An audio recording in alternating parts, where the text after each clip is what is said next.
Bismillahirrahmanirrahim. Assalamualaikum warahmatullahi wabarakatuh.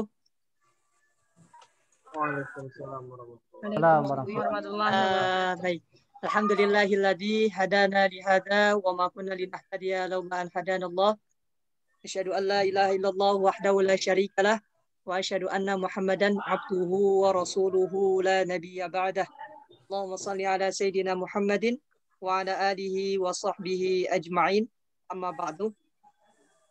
Baik, pertama-tama marilah kita panjatkan puji dan syukur kepada Allah Subhanahu wa taala atas karunia nikmat yang Allah berikan, kekuatan yang Allah berikan, kesehatan yang Allah berikan, serta keistiqomahan dan pastinya kesehatan. Ya, oleh karenanya sudah sepatasnya dan selayaknya kita sebagai manusia yang diberikan kelebihan, yaitu akal, al-insanul hayawanun natik, ya, untuk bersyukur kepada Allah Subhanahu wa taala. Salat dan salamnya senantiasa kita sampaikan dan kita curahkan kepada manusia termulia yaitu Nabi Muhammad sallallahu alaihi wasallam. Allahumma shalli wa sallim wa barik alaih. Baik teman-teman yang dirahmati Allah Subhanahu wa taala, yang terhormat pada dosen pengampu mata kuliah Filsafat Islam yaitu Ustadz Ishak Syarozi MPDI, sekaligus yang saya banggakan, yang kami banggakan kepada seluruh jajaran mahasiswa dan mahasiswi FAI 4C yang dirahmati Allah Subhanahu wa taala insyaallah. Baik, pada hari ini perkenankan kami dari kelompok kedua untuk mempresentasikan putar hubungan antara filsafat dan Islam. Kami beranggotakan dua pemateri, yaitu pertama saya pribadi Samal Farisi 311906 dan Zahratul Aini, saudari Zahratul Aini 3119 185. Insyaallah pertama kali akan disampaikan oleh saudari Zahratul Aini. Kita buka terlebih dahulu dengan membaca ayat Bismillahirrahmanirrahim. Bismillahirrahmanirrahim. Ya, silakan Zahratul Aini. Terima kasih Akhi Salma. Oke, pertama kita membahas tentang pengertian filsafat dan Islam. Filsafat terlebih dahulu yaitu berasal dari bahasa Yunani yang dari kata filosofia. Berasal dari kata philein yang berarti mencintai dan sophia yang berarti kebijaksanaan. Yang dimaksud berarti cinta akan kebijaksanaan. Dalam bahasa Inggris disebut love of wisdom dan bahasa Arab disebut muhibbul hikmah. Sedangkan menurut filosof itu Plato itu filsafat itu ilmu yang membicarakan hakikat sesuatu. Sedangkan menurut Aristoteles ilmu pengetahuan yaitu ilmu pengetahuan tentang kebenaran yang meliputi logika, fisika, metafisika dan pengetahuan praktis. Sedangkan yang ketiga menurut Hasbullah Bakri, filsafat yaitu ilmu yang menyelidiki segala sesuatu dengan mendalam mengenai ketuhanan, alam semesta, dan manusia. Sehingga dapat disimpulkan bahwa filsafat adalah hasil akal seorang manusia yang mencari dan memikirkan suatu kebenaran dengan sedalam-dalamnya.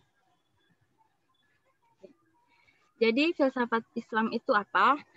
Filsafat Islam itu adalah hasil pemikiran filosof Muslim tentang ketuhanan, kenabian, kemanusiaan, dan alam yang disinari ajaran 6 Islam. Maksudnya itu rukun iman. Ya. Dalam suatu aturan pemikiran yang logis dan sistematis, serta memaparkan secara luas tentang teori ada. Jika dalam ilmu pengetahuan itu disebut ontologi, menunjukkan pandangannya tentang ruang, waktu, materi, dan kehidupan. Filsafat Islam berupaya memadukan antara wahyu dengan akal, antara akidah dengan hikmah, antara agama dengan filsafat, dan menjelaskan kepada manusia bahwa wahyu tidak bertentangan dengan akal. Dalam perkembangan selanjutnya, cakupan filsafat Islam itu diperluas kepada segala aspek ilmu-ilmu yang terdapat dalam hasanah pemikiran keislaman, seperti ilmu kalam, usul fikih dan tasawuf, serta ilmu fikir lainnya yang diciptakan oleh ahli fikir Islam. Ibrahim Makdur memberikan batasan filsafat Islam. Itu adalah pemikiran yang lahir dalam pemikiran dunia Islam untuk menjawab tantangan zaman, yang meliputi Allah dan alam semesta, wahyu dan akal, agama dan filsafat. Agama dan filsafat. Sedangkan pendapat lainnya mendefinisikan tentang filsafat Islam sebagai pembahasan tentang alam dan manusia yang disinari ajaran Islam. Oke, selanjutnya hubungan filsafat dan Islam akan dijelaskan oleh Akhi Salman. Hanya disilahkan. Ini dari yang mana nih? Dari ini, filsafat Islam yang terpengaruh oleh filsafat Yunani. Baru Oke. ke unsur kebudayaan. Habis itu ke bawah ya, mutar ke atas. Ya, ya. Oke. Arah Bismillahirrahmanirrahim. jam. Adapun hubungan filsafat dan Islam. Di sini filsafat Islam terpengaruhi oleh filsafat Yunani. Ya. Catatan di sini bahwasanya hal ini dapat kita lihat ya kalau di makalah karena isi dan corak yang ada dalam filsafat Islam ini merupakan sebuah pengembangan dari filsafat Yunani. Seperti itu. Jadi dibaratkan wadah awalnya itu belajar dari filsafat yang berada di Yunani. Seperti itu. Karena kan kita ketahui bahwasanya belajar kita cari ilmu dengan siapa saja, yang penting selama tidak bertentangan dengan syariat yang ada. Seperti itu. Adapun filosof Muslim banyak mengambil sebagian besar pandangan dari Aristoteles. Jadi pada masa tersebut yang mana ada para filosof, terutama yang dari filosofi Yunani maupun Barat, yaitu seperti Aristoteles, kemudian Plato dan lain sebagainya. Dan filosof Muslim ini banyak yang belajar dari mereka. Ya, mereka seperti Al-Kindi, kemudian Ibnu Rushd, kemudian Ibnu Sina. Ya, mereka banyak, Al-Ghazali juga termasuk imamnya. Dan mereka banyak belajar dari pandangan filosof Yunani. Namun dengan catatan bahwasanya belajar di sini bukan semata-mata menjiplak ya atau mengambil secara keseluruhan. Ya, hanya mengambil landasan dasarnya kemudian dikembangkan. Ya, sebagaimana disampaikan oleh pemateri yang pertama kemarin dan juga didiskusikan bahwasanya filsafat Yunani ini mereka berpandangan namun belum memiliki landasan. Dasarnya belum ada, sedangkan filsafat Islam ini sebaliknya. Mereka memiliki landasan dasar, yaitu belajar dari filsafat Yunani, kemudian dikembangkan. Itu juga enggak serta-merta asal gitu. Namun tetap dibatasi dengan wahyu yang ada, yaitu ya Al-Qur'an, Al-Qur'anul Karim. Jadi dibatasi oleh itu. Kemudian Islam diberi warna baru menurut pola Yunani, tadi saling berkaitan ya. Kemudian unsur kebudayaan Yunani memberi corak tertentu. Jadi keduanya ini yang tadi saling berkaitan dengan yang pertama. Mungkin sedikit bisa coba di samping slide. Gimana? Oke. Di sini jadi sedikit disimpulkan bahwasanya filsafat Islam itu yang tadi karena sudah memiliki landasan ya. Kemudian di sini filsafat Islam dapat dirangkum jadi 3 hal. Yang pertama yaitu filsafat Islam membahas masalah yang sudah pernah dibahas oleh filsafat sebelumnya. Jadi orang-orang Yunani ketika itu para filosof mereka sudah beranggapan sudah maksudnya ketuhanan, kemudian sudah mengenal alam, ruh dan lain sebagainya. Bahkan hal-hal yang seperti benda-benda material terkadang mereka agung-agungkan karena dengan pemikiran mereka sendiri seperti itu. Namun di sini filsafat Islam ini lebih dikembangkan, ya mengembangkan serta menambahkan, yang mana tentang alam tentu di dalam Al-Quran juga banyak dijelaskan, kemudian dipaparkan. Jadi di sini para filosof Islam ini mengembangkannya tetap sesuai dengan Al-Quran, sesuai dengan wahyu yang Allah Subhanahu Wa Taala berikan. Jadi tidak keluar dari koridor tersebut. Adapun yang kedua yaitu filsafat Islam membahas masalah yang belum pernah dibahas oleh filsafat Yunani sebelumnya. Maksudnya apa? Karena pada ketika itu di filsafat Yunani mereka tidak mengenal para nabi, ya, mereka tidak mengenal utusan-utusan, sehingga disinilah para filosof Muslim berinisiatif untuk mengembangkan mencetus seputar filsafat kenabian. Bahkan ada juga seperti filsafat seputar alam setelah kematian. Karena kan orang-orang Yunani kebanyakan mereka ateis. Mereka maksudnya setelah kematian mungkin ada beberapa yang beranggapan bahwasanya tidak ada kehidupan kembali seperti itu. Nah, namun di sini para filosof Muslim ini memberikan pandangan baru, yaitu bahwasanya memberikan pengajaran bahwasanya setelah kematian itu ada kehidupan dan lain sebagainya. Nah, kemudian yang terakhir yaitu dalam filsafat Islam terdapat pemaduan antara agama dan filsafat. Jadi di sini yang tadi disampaikan oleh saudari Zahratul Aini, ya, antara akidah, antara wahyu dan akal ini disejalurkan. Ya, jadi wahyu dan akal ini saling berkaitan. Ya, kaitan di antara keduanya. Jadi tidak berbeda arah. Ya, jadi wahyu dan akal ini bahwasanya wahyu ini dapat diterima loh oleh akal sehat kita gitu. Jadi nggak serta merta melenceng dan lain sebagainya. Mungkin bisa dilanjut.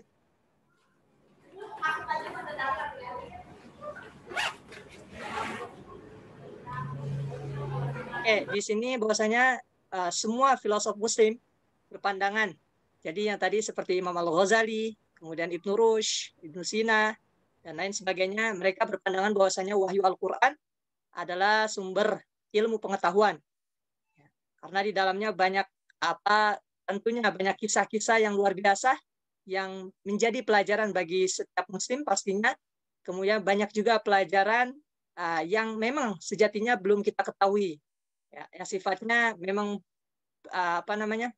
masih dirahasiakan oleh Allah Subhanahu wa taala karena keterbatasan pengetahuan kita. Seperti halnya contoh ya, ketika di dalam Al-Qur'an itu kan semut itu, ketika yang semut berkata untuk masuk ke dalam lubang ketika ada salah satu nabi, ya kan, yang mau berjalan, nabi siapa itu? Sulaiman, ya, yang dapat berbicara dengan hewan, ya. Ketika itu kan yang berkata namlah. Nah, namlah mungkin ketika kita memahami namlah itu kan, kalau dalam kaidah bahasa Arab, belakangnya datun itu menandakan perempuan, ya kan. Mungkin kita melihatnya sepele gitu, namlahtun atau namlun gitu kan. Itu hal yang biasa. Sedangkan ternyata membuktikan, ya, sekarang sains membuktikan bahwasanya memang Raja Semut itu seorang wanita. Jadi dalam Al-Quran aja, dalam hal sains seperti itu yang dulu belum bisa dibuktikan gitu. Dulu aja nggak bisa buktikan, dibuktikannya baru abad-abad sekarang seperti itu. Jadi kalimat namlah itu sesuai bahwasanya pemimpin semut itu ya wanita.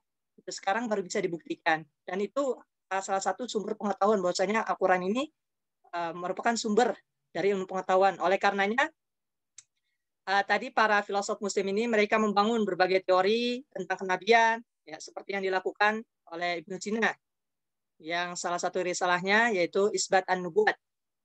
Di sini juga dituliskan bahwasanya mereka mencurahkan banyak tenaga untuk membahas kehidupan sesudah mati. Ya, tadi saya sampaikan, ya, yang belum ada sebelumnya di para filosof Yunani. Ya, suatu hal yang tidak terdapat padanya filsafat Barat. Para filosof Muslim juga membahas masalah baik dan buruk, pahala dan dosa, kemudian tanggung jawab pribadi di hadapan Allah Subhanahu wa taala, kebebasan dan keterpaksaan, serta asal-usul penciptaan. Yang semua itu merupakan bagian dari integral dari ajaran Islam. Coba di slide-nya udah ya.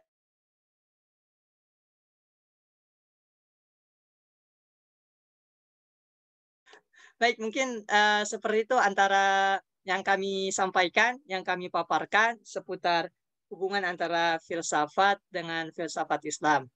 Jadi kurang lebihnya kami mohon maaf.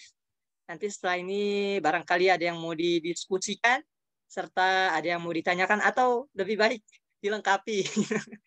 Seperti itu, terima kasih atas perhatiannya. Kita buka 2 pertanyaan dulu ya, Zahratul ini ya. Ya, nanti bisa dikolaborasi. 1 juga nggak apa-apa. Jangan nanya dong. Ya, Nggak boleh, nggak boleh. Silakan. Gitu dong. Baik. Bentar.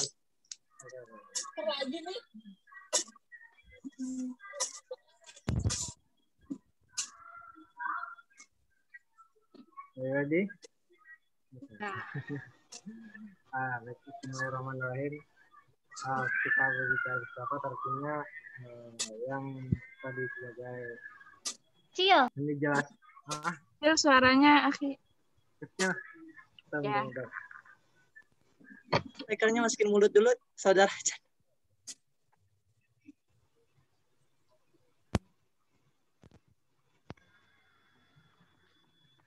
Tes ada nggak? Tes. Masih kecil nggak? Masih. Hah? Masih kecil? Halo? Udah. Oke.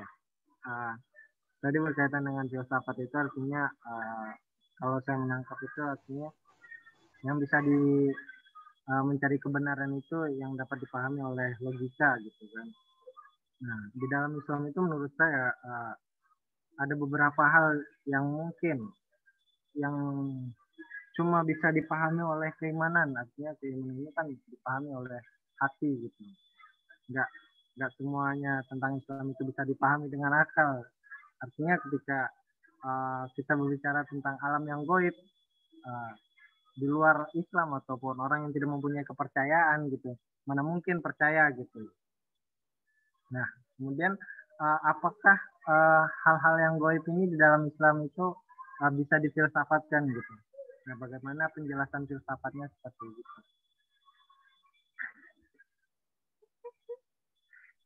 Bisa dipahami Salman ya? Terima kasih. Jazakallah khairan. Insyaallah. Gimana? Yang lain mungkin? Tadi kita buka 2 pertanyaan dulu ya. Rayu. Aku bertanya. Silakan. Kan tadi dari penjelasan sudah kita ketahui ya, kalau filsafat Islam ini merujuk ke hal-hal yang tidak ada di filsafat sebelumnya, di filsafat ilmu. Apakah di filsafat Islam ini pasti mempunyai beberapa pendapat dari filosof-filosof? Apakah ada kontroversi di antara mereka? Itu saja pertanyaan saya, Salman. Mudah-mudahan dapat dijawab.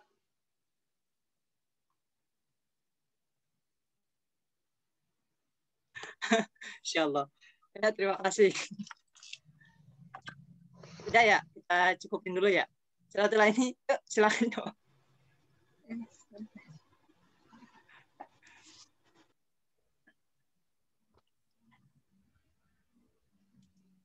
Atau teman-teman mungkin ada yang mau jawab terlebih dahulu dari yang lain? Saudara Adi atau Ibnu Baidillah? Pada hilang semua kamera. Tumben nih. Lagi persiapan Masih tarawih di jalan kali. Kayaknya masih di jalan. Mungkin sharing aja ya, kita saling melengkapi. Nanti tanggung lagi masak, Mam. Ya, siap. Siap. Mau bukber, Pak? Belum, puasanya juga belum. Oke. Tadi seputar filsafat Islam ya, dipahami dengan logika. Memang tadi kenapa disampaikan dipahami oleh logika? Jadi Saudara Chandra kan sempat bilang juga bagaimana orang-orang yang awam gitu kan. Sejatinya orang-orang yang nggak punya kepercayaan itu malah sebaliknya, mereka harus disampaikan dengan sesuatu yang rasional. Mereka nggak bisa kalau yang nggak punya kepercayaan ya. Jadi kan wahyu tadi disejalurkan antara wahyu dengan akal.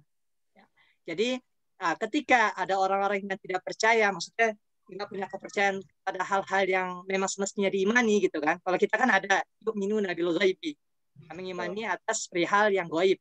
Namun bagaimana dengan orang yang tadi tidak memiliki kepercayaan? Sejatinya mereka lebih mudah menerima Islam itu dari sisi hal yang rasionalisme, maksudnya yang rasional. Maka wahyu ini merupakan hal yang rasional sebagaimana dapat diterima oleh akal. Nah, adapun kalau untuk masalah tadi bagaimana untuk apakah hal-hal yang ini ya apa yang tidak bisa tadi seputar filsafat ya, kalau itu memang karena sudah pernah disampaikan oleh Pak Ishak, bahwasanya kita sebagai manusia, terutama orang Muslim, juga tidak terlepas dari hal-hal keterbatasan kita. Jadi untuk hal-hal yang gaib terutama itu memang digunakan peran dari hati, yaitu yu'minuna bil ghaibi. Beriman di sini dengan hati kita untuk mengimani atas perihal-perihal yang gaib. Jadi untuk terlepas dari yang lain, selama kita mampu untuk menggunakan akal sehat, maksudnya masih bisa diterima, masih bisa dicapai. Tapi kalau untuk masalah-masalah yang memang sudah di luar batas manusia, kemudian juga sudah berlandaskan di dalam Al-Quran, nah itu kita imani juga dengan hati yu'minuna bil ghaibi. Mungkin seperti itu. Bisa ditambahkan. Baik. Zaratul ini mungkin. Ya, mungkin saya akan mencoba sedikit. Nggak usah sedikit, banyak juga nggak apa-apa. Tadi Hayu bertanya tentang apakah ada kontroversi antara filsafat Muslim ya, Kak? Pasti ya, kalau misalnya kita ada sebuah rapat atau apalagi ini membahas tentang sebuah ilmu yang membahas sampai ke dalam-dalamnya, pasti ada ini Kak, banyak apa sih namanya itu? Perbedaan pendapat. Ya, banyak pendapat atau enggak kontroversi. Argumen dari berbagai orang kan pasti beda-beda. Tapi di sini mungkin mereka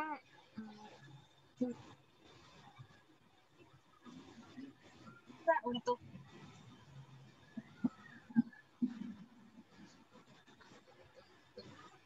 Suaranya putus-putus, Suaranya apa emang belum kayaknya jawab? kedengeran Zaratul ini, maaf. Putus ini ya, Cak? mau putus.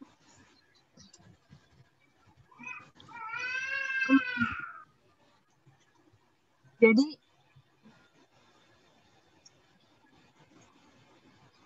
Udah dijawab apa belum sih? Nggak ada suaranya. udah ada. Nah, baru ada. Ya, tadi headsetnya coba dicopot dulu kali.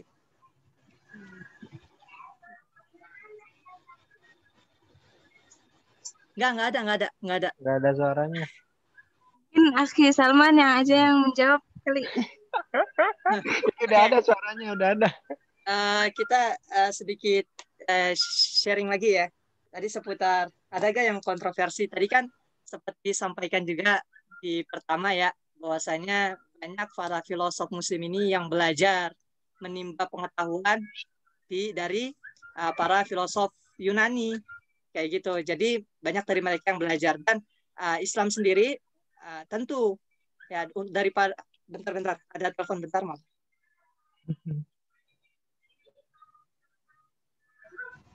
Ini dijawab. Dalam misalnya ketika kita berguru pada satu orang, pemahamannya langsung sama. Pasti ada orang yang mungkin pemahamannya ini. Nah, di situ mungkin mereka saling mengajukan pemahamannya mereka sendiri. Nah, di situ kan disebut kontroversi ya, Kak. Kayak saling berbeda. Pasti itu ada dalam sebuah kayak bermusyawarah, itu pasti ada. Tapi di sini yang mereka sikapi tuh caranya mungkin lebih bijak dalam memahami perbedaan itu gitu, Kak. Silakan Akhi Salman dilanjutkan. Ya, oke. Tadi kan kalau yang tadi kita sampaikan bahwasanya mereka yaitu para filosof Muslim banyak belajar dari para filosof Yunani. Ya, sehingga para filosof Muslim ini memang mereka mengembangkan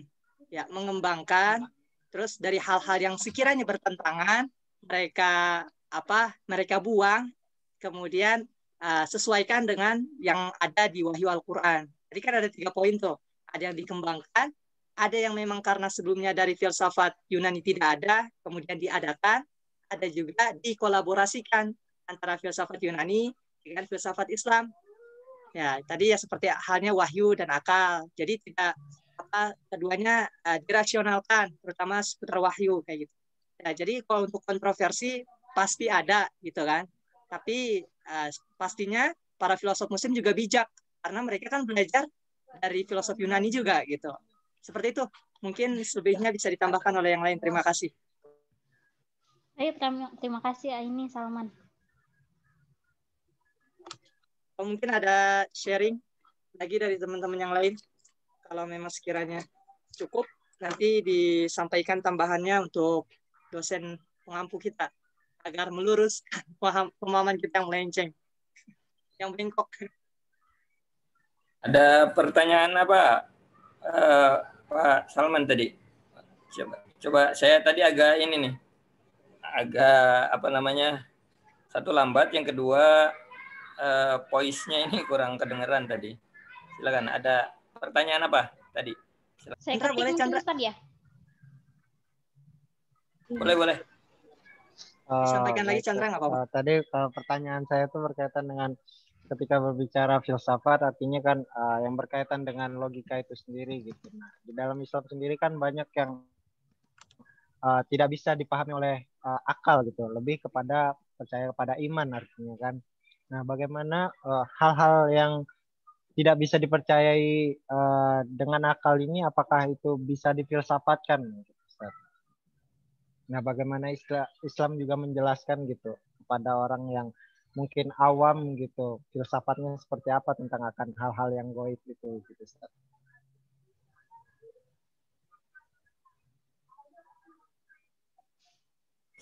Sekalian masih ada yang lain tadi selain ini?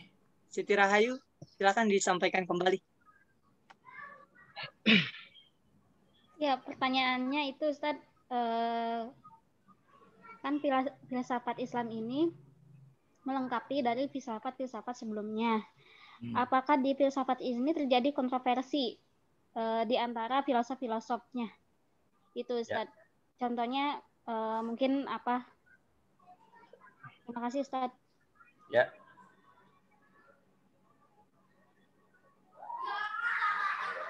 Masih ada? Tadi sih 2 pertanyaan yang sudah disampaikan. Atau sebelum lebih lanjut ada yang mengomentari barangkali karena mungkin dari awal mengikuti, atau masih ada kali? Kalau tadi sih dari pemateri udah beberapa ditambahkan dengan pendapat kami gitu. Seputar tadi yang seputar hal-hal yang memang sekiranya di luar batas kemampuan manusia, terutama orang-orang muslim. Jadi ada bagian-bagian di mana nggak semuanya kita gunakan logika berpikir kita, karena kan kemampuan kita yang terbatas, serta keterbatasan kita juga dalam memahami perihal tersebut, sehingga ada bagian-bagian yang mana kita Al-Quran sendiri yaitu disampaikan yu'minuna bil ghaibi, untuk beriman terhadap perihal yang gaib. Nah, dan ini harus diimani dengan hati atau kolbun. Bagaimana mungkin ini sudah disampaikan juga oleh antum gitu di pertemuan yang pertama. Kemudian tadi untuk masalah yang Siti Rahayu, tadi untuk masalah kontroversial, kalau tadi kami menjelaskan bahwasanya filsafat Islam ini, para filosof muslim ini banyak belajar dari para filosof Yunani gitu, kayak seperti Aristoteles, Plato. Nah, namun tetap mereka memahami batasan-batasan yang mana selama itu tidak bertentangan dan menjadi landasan yang bagus untuk perkembangan umat muslim, ya mereka contoh, namun dengan catatan di contoh ini bukan serta-merta menjiplak, tapi mengambil, kemudian ditiru, kemudian dimodifikasi oleh orang filosof muslim, itu disesuaikan dengan wahyu Al-Quran, seperti itu. Dan adapun untuk kontroversial, kontroversi kemungkinan ada, ya, karena tadi kan disampaikan ada 3 poin.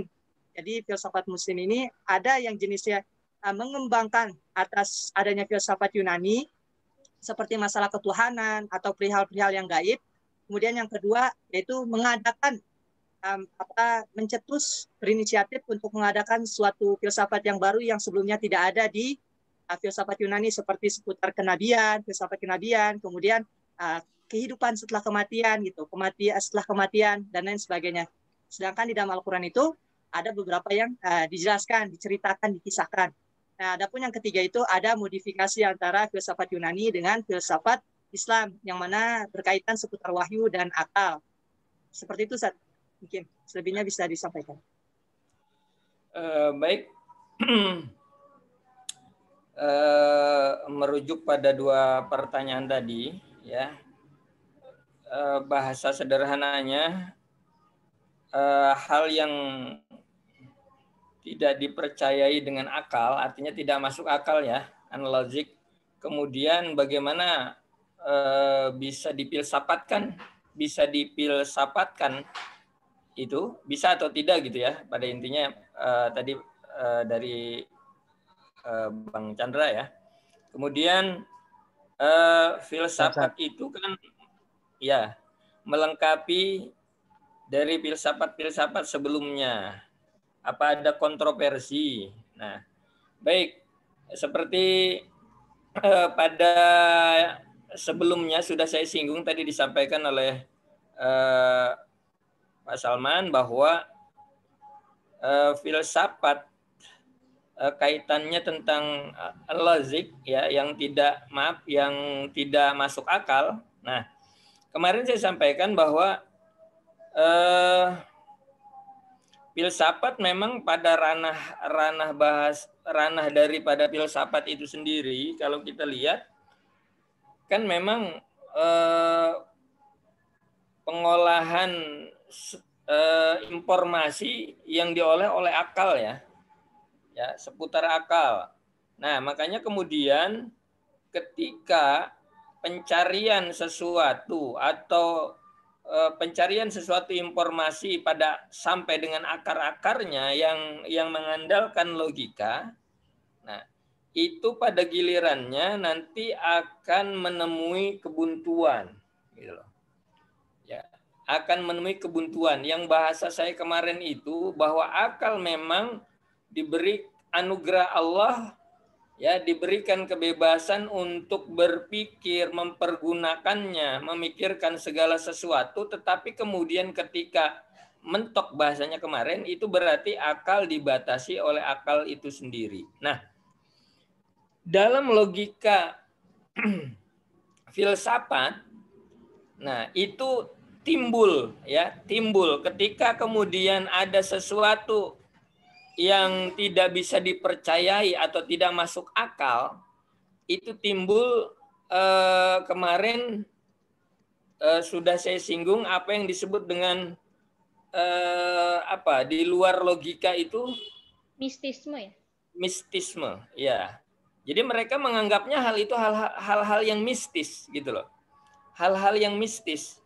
Nah, ketika kemudian mereka artinya menyeberang dengan kata-kata hal yang mistis, mereka itu sudah tidak lagi menggunakan logika, tapi mereka mempercayai bahwa ada sebuah kekuatan di mistisme itu. Nah, itulah yang kemudian sebenarnya ketika filsafat ini berkembang, kemudian bahasanya masuk dalam kehidupan umat Islam, yang juga waktu itu tentunya dari awal saya sampaikan bahwa memang bahasa filsafat ini sebenarnya kan lebih tendensinya kepada Yunani kan gitu. Walaupun sebenarnya di awal ajaran Islam itu ya pola pikir dan pemikiran itu udah ada sebenarnya. Bahasa sederhananya filsafatnya sudah ada, cuma disebut filsafatnya tidak seperti itu. Nah, ketika filsafat ini masuk ke dalam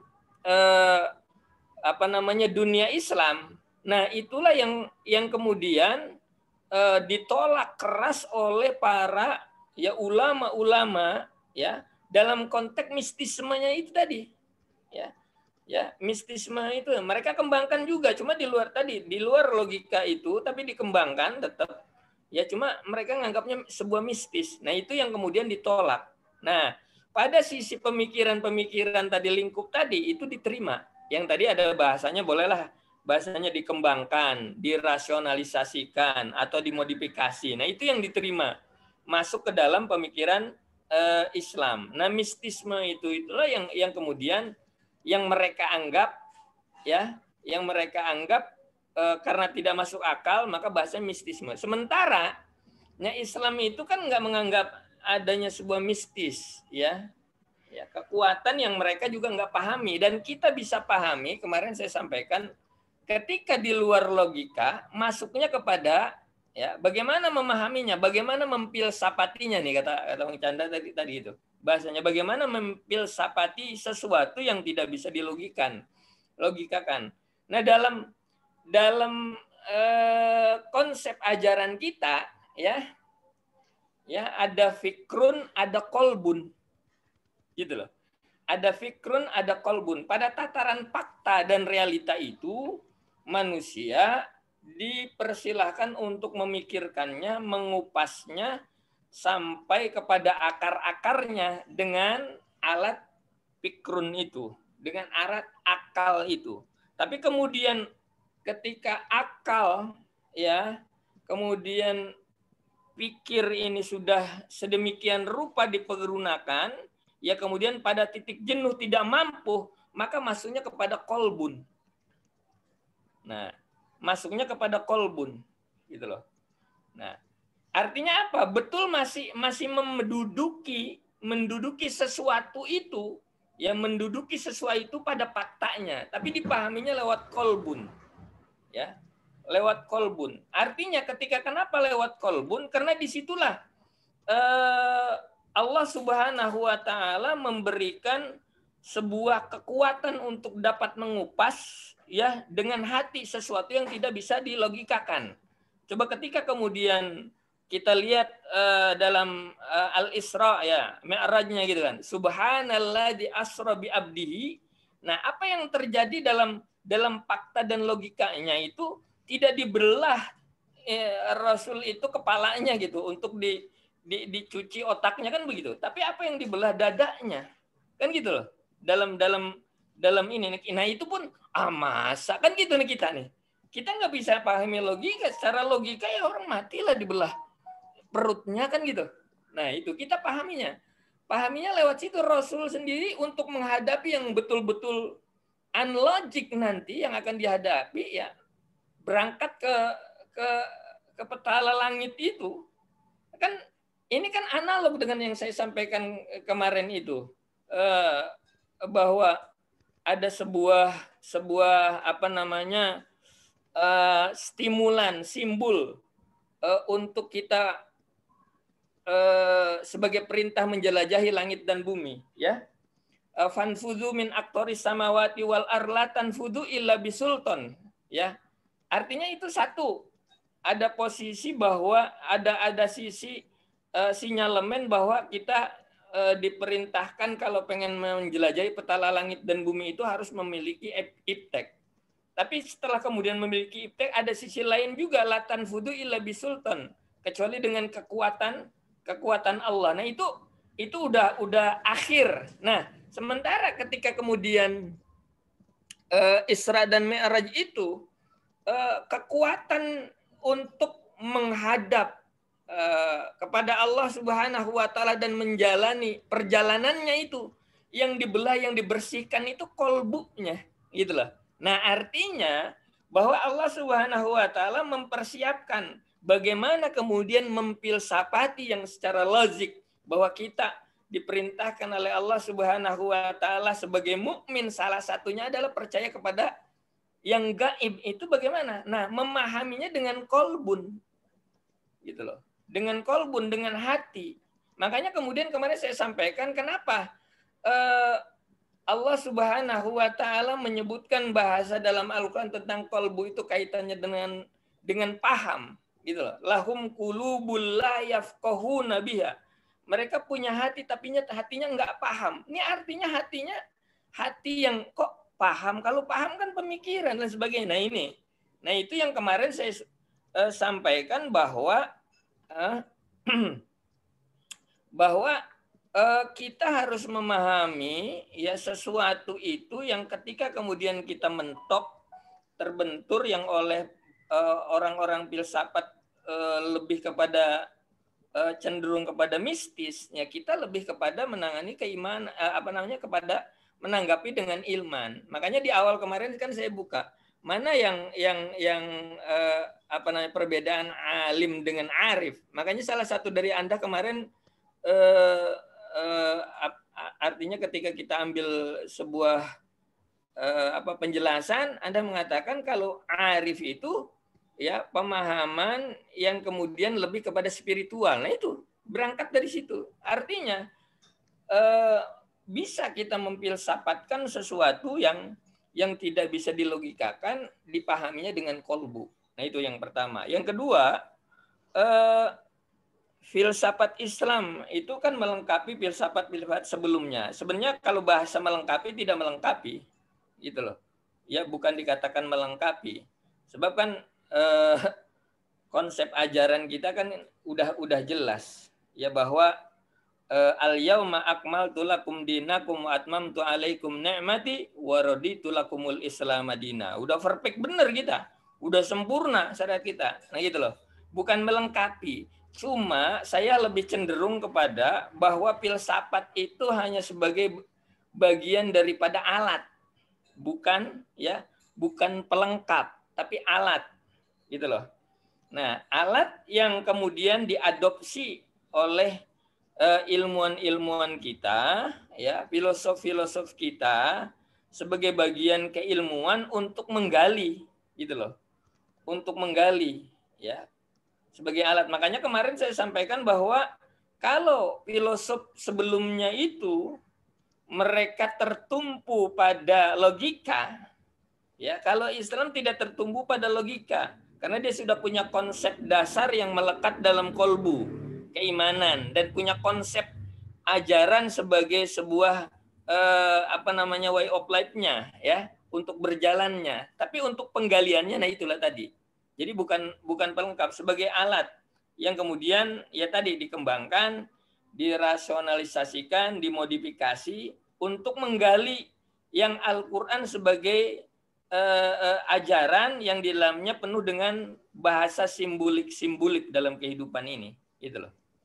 Saya kira itu ya.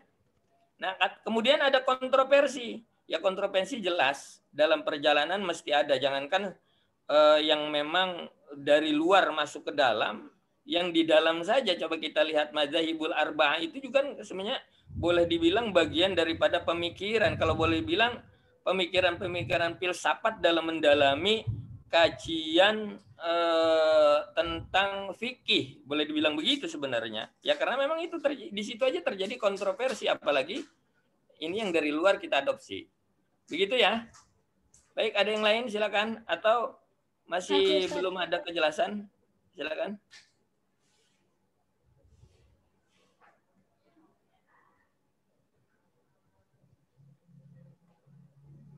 Gimana teman-teman yang lain? Mungkin ada yang mau disampaikan kembali atau ditanyakan, silakan. Atau memang sekiranya cukup, nanti bisa kita alihkan ke dosen pengampu lagi.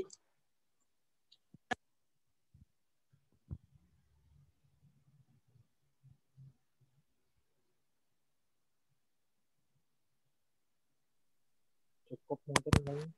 Cukup ya? Cukup, Ustaz. Baik, saya tambahkan. Coba kita lihat.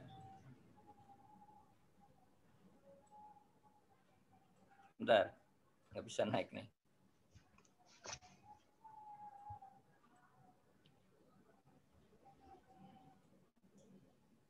Ya, nah ini. Karena bahasan ada pertanyaan kan masuk dalam kajian ya. Masuk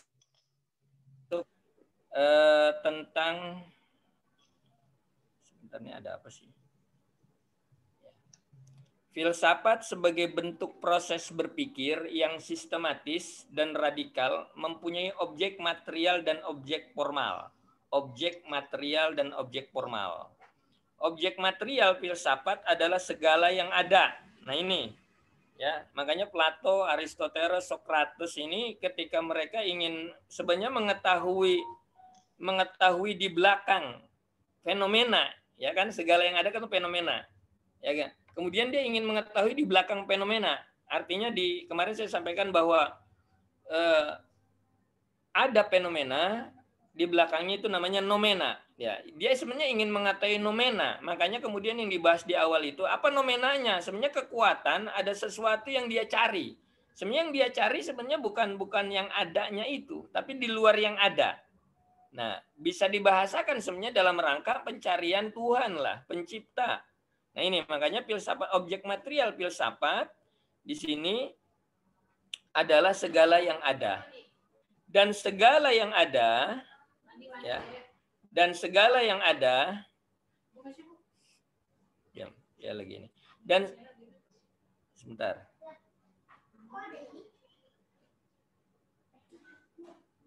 Nah, dan segala yang ada mencakup ada yang tampak, visible,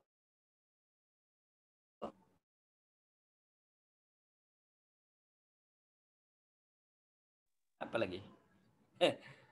Kenapa nih? Intinya terputus, Ustaz. Putus ya? Iya. Di tempat antum hujan deras, Ustaz, ya? Ya, lagi hujan nih. Sama. Gluduk-gluduk. Insyaallah. Ya, Sama. lagi gluduk-gluduk nih. Udah mulai, Roman. Ya. Dan segala yang ada mencakup ada yang tampak. Ada yang tampak di sini adalah dunia empiris. Artinya yang dapat dialami oleh manusia. Sedang ada yang tidak tampak adalah dunia ide-ide, disebut dengan dunia metafisis. Nah, mereka tadi, ya dunia metafisis itu mengatakan ada mistis-mistisnya di situ. Ya, mistis lebih cenderung ada kekuatan-kekuatannya. Nah, gitu loh. Sementara kita sebagai Muslim, kekuatan itu adalah kekuatan ilahiyah. Ketika ada logika, kemudian di balik yang di luar logika, itu ada kekuatan ilahiyah, kita disampaikan demikian. Kekuatan Allah Subhanahu wa taala, gitu loh. Makanya kita bahwa segala sesuatu ketidakmampuan kita ada kemampuan yang lebih daripada yang kita miliki, gitu loh. Yaitu Allah Subhanahu wa taala. Makanya bahasanya kan la ilaha illallah, la haula wala quwata illa billah. Nah, gitu kan? Itu seperti itu. Nah, ini objek filsafat.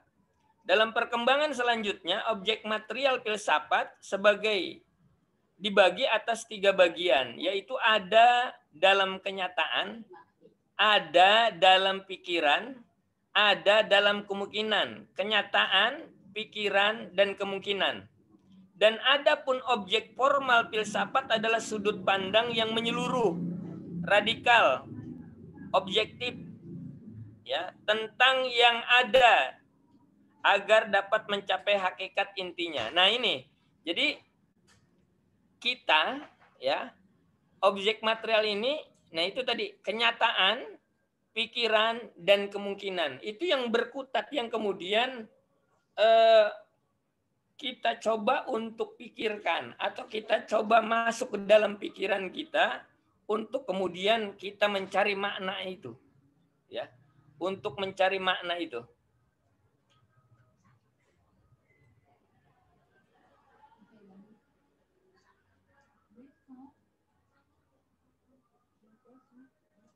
Sebentar.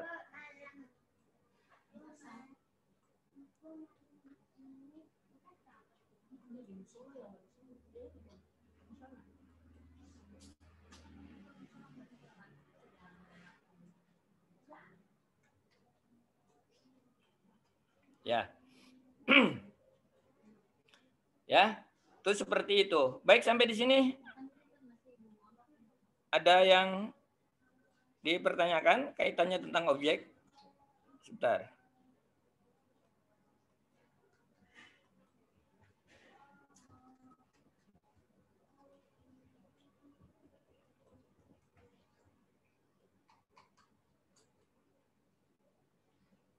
Ada?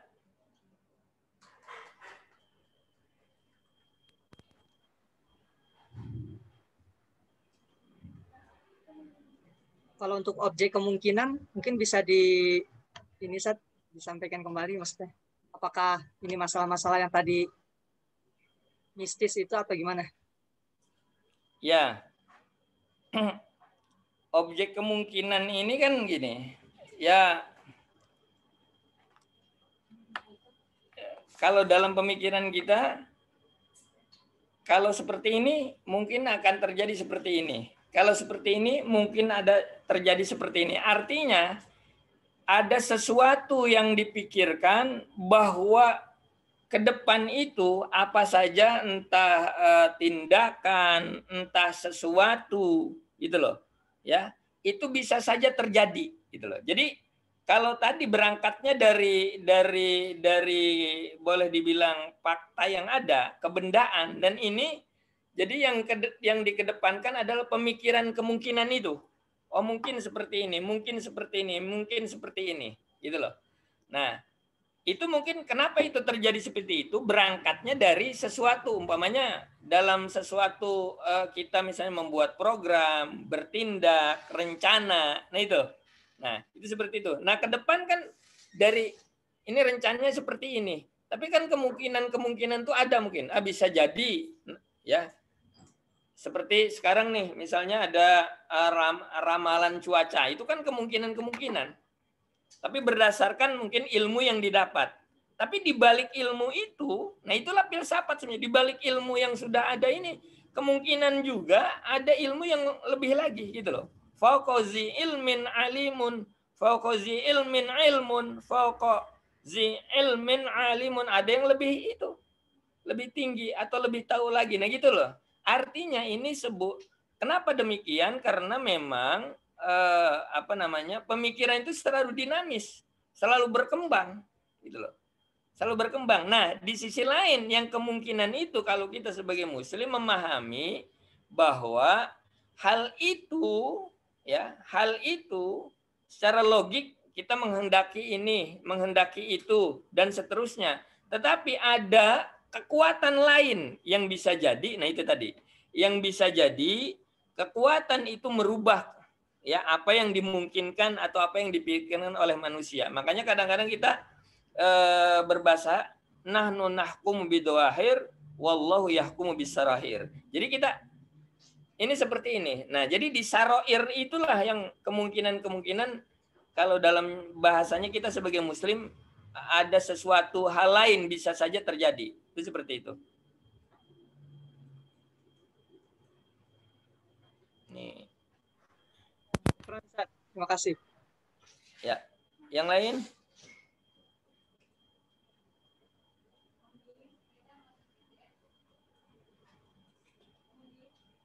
Mudi, panggil. Baik, yang lain, teman-teman?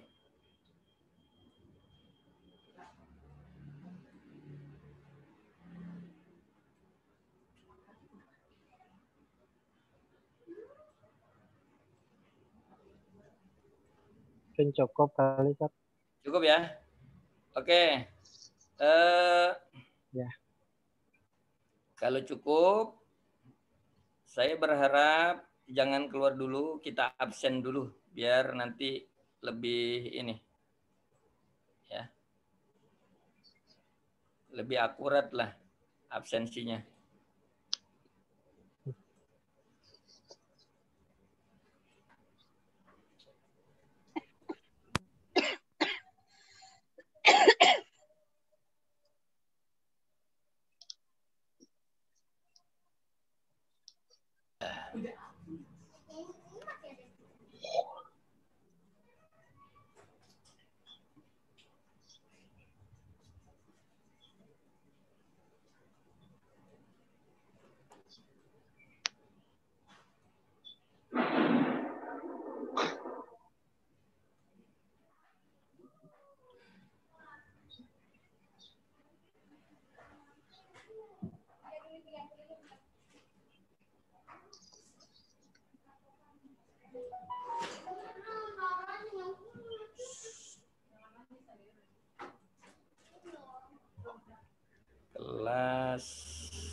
Kelas saya ya. Ustaz. Ya, C ya. AIC, Ustaz. Ya.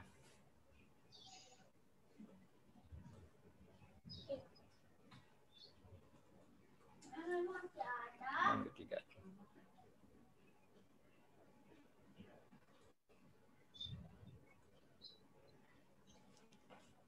Ahmad Sofyan. Mawjud. Salman ada. Ahmad Sofyan. Hadir, Ustaz. Hadir. Ahmad Sofyan hadir? Kalau di Zoom ada ini, Ustaz. Belum ada, Ustaz. Belum ada. Kalau Agung? di Zoom-nya ada. Oh, di Zoom-nya ada? Hadir, Ustaz. Ada, Ustaz. Oke. Agung? Hadir, Ustaz. Siti Rahayu? Putri? Siti Rahayu hadir ya, Ustaz? Ya, Putri. Salsabila? Hadir, Ustaz. Salsabila hadir. Oke. Siti Fatimah? Hadir, Ustaz, hadir. Nur Aini? Nur Aini? Ayu. Belum ada Hadir Ustaz. Ustaz. Budi. Hadir Ustaz. Hadir. Naga hadir. Irsal. Irsal. Belum ada Ustaz di Belum ada. ini. Adi. Monika. Hadir Ustadz. Hadir. Saiful. Saiful. Khairun. Khairunisa. Hadir. Siska. Ustadz. Hadirah. Mega. Hadir Ustadz. Ya, Muhammad Ilyas. Tadi Nida jalanan, Ul Ustaz. Hasan. Nida. Kalau lihat di ini Ustaz, lagi, lagi di jalan Ustaz. oh gitu. Ya, Muhammad Sip. Ilyas lagi di jalan, Nida ada Ustaz. Maaf. Ya, Siti Dahria. Hadir Ustadz. Zahratul Aini. Hadir Ustadz. Ibnu Ubaidillah. Hadir Ustaz. Baik. Bapak ulang yang tadi tidak tersebut. Saiful Anwar ada? Ada Ustaz. Oh ada. Tapi nggak jawab ini. Oh gitu ya, nggak apa-apa. Coba dilihat. Adi? Adi ada. Dia ada. Irsal? Ada. Nggak ada satu slide. Satu lagi. Nur Aini satu lagi. Nur Terakhir. Aini juga nggak ada Ustaz. Oke. Jadi ada 1, 2, 3 ya. Ada 3 Tadi orang siapa ya. aja Ustaz? Maaf. Irsal. Ini 3, Irsal, Ayu, Nur Aini. Ya. Ya, Irsal, Nur Aini. Oh ya, dua. Irsal dan Nur Aini.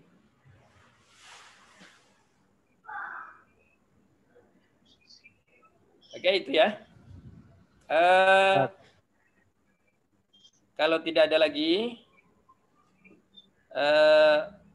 tugas yang pemakalah tadi, silakan. Tadi kan banyak masukan dari teman-teman dan kemudian bisa dibuat resumenya. Ya, untuk yang tugas hari ini aja. Nanti kelompok berikutnya kelompoknya sendiri. Ya, cuma dengan versinya tersendiri masing-masing. Itu seperti itu. Maksud saya kan ada masukan barangkali dalam makalah itu kan irdaun nas syai'un la tudrak kan gitu. Enggak semuanya yang di kepala masing-masing itu masuk ke makalah situ. Gitu. Jadi makanya kemudian ada tugas pribadi, silakan dimodifikasi dengan apa yang tadi sudah didiskusikan ya, dengan bahasanya masing-masing ya. Tinggal ditambahkan. Baik. Kalau tidak ada lagi atas nama pribadi saya mohon maaf nih karena kita akan sama-sama insya Allah mulai terawih tapi masih nunggu ya keputusan ya. Kita akan melakukan ibadah puasa, mudah-mudahan semuanya dalam keadaan sehat ya, dapat lindungan Allah Subhanahu wa taala tentunya. Amin. Buat kita dan buat orang-orang yang kita cintai, orang-orang terdekat kita, sehingga pada gilirannya dapat menjalani ibadah puasa ya dengan baik dan amin. Kita dapat melakukan aktivitas hari-hari kita juga. Billahi taufiq wal hidayah. Assalamualaikum warahmatullahi wabarakatuh. Waalaikumsalam warahmatullahi wabarakatuh. Terima kasih Ustaz. Terima kasih Ustaz. Amin.